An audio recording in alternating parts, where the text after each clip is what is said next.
Hi guys, Justin back here for day 7 of my post a video every day for 30 days challenge.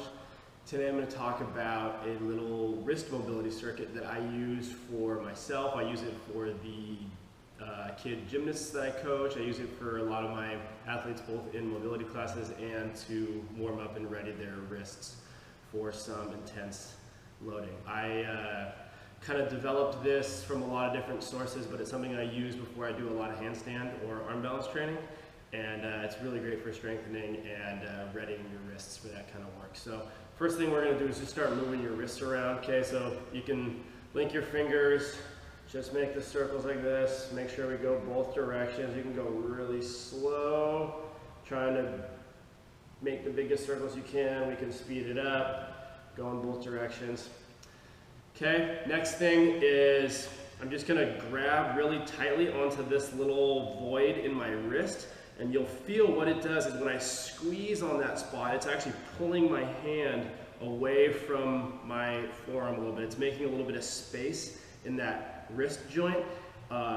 We make a little bit of space in there. It just lets the joint, makes it easier for it to lubricate and just make a little space in there. And then from that spot, we can just make some movement. I like doing a fist, wiggle your fingers, make some circles, right? We just create a little bit more room in there, and then we can move, promoting some of that synovial fluid and all that good joint health stuff. Okay, next, quick one, we're just gonna put your thumb inside of a fist like this and then tilt your wrists away. Okay, you can give it a little bit of help by pressing down on your thumb and pressing that wrist away, so we're getting a stretch across the top of your wrist here. This is also a great one if you're writing or typing or that kind of stuff, just to open your wrist back up. Okay, same thing. Fist around the thumb, I'm pressing on the back of that thumb and pushing the wrist down. I like to go back and forth, maybe make some circles while I'm doing this.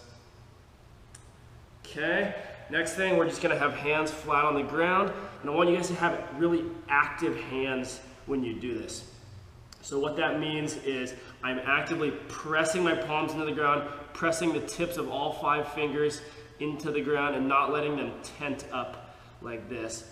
So I think about pressing my middle finger, especially the middle joint of my middle finger, into the ground, and that tends to be the leader of the pack, and it keeps all the rest of the hands pressing straight down. Okay, so once we have those nice active hands pressing straight down, we're just gonna get a couple twists, right? Twisting my arms in and out, being real good about pressing the L of my thumb and forefinger into the ground like we talked about on day 3 for the push-up video.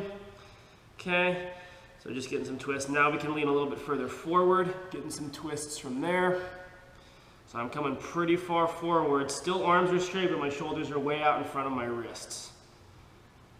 Okay, then from there we can turn our hands to the side.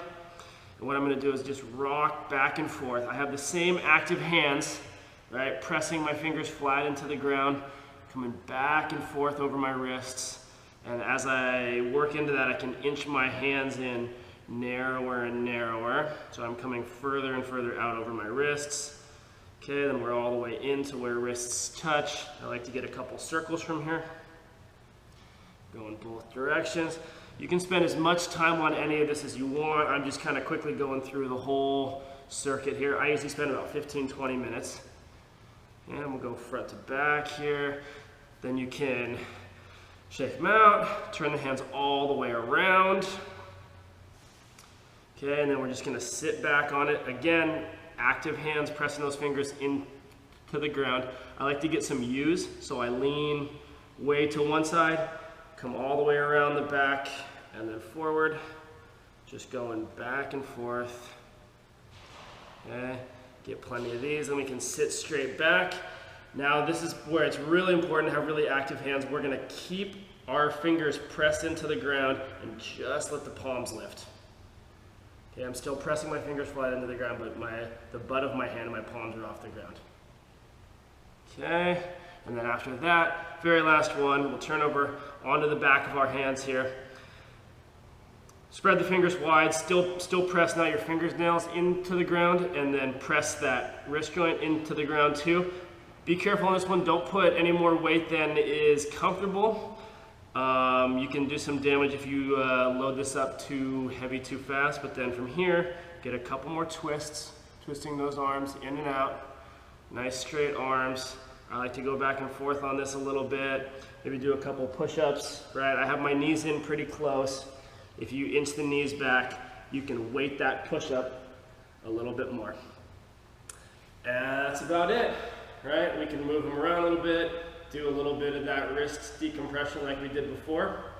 But that's the little wrist warm-up circuit I use before I do any sort of handstand training, and what I use for my gymnasts and my athletes when they're going to do any sort of intense wrist work. So give it a shot, hope that works for you, and see you tomorrow. Thanks.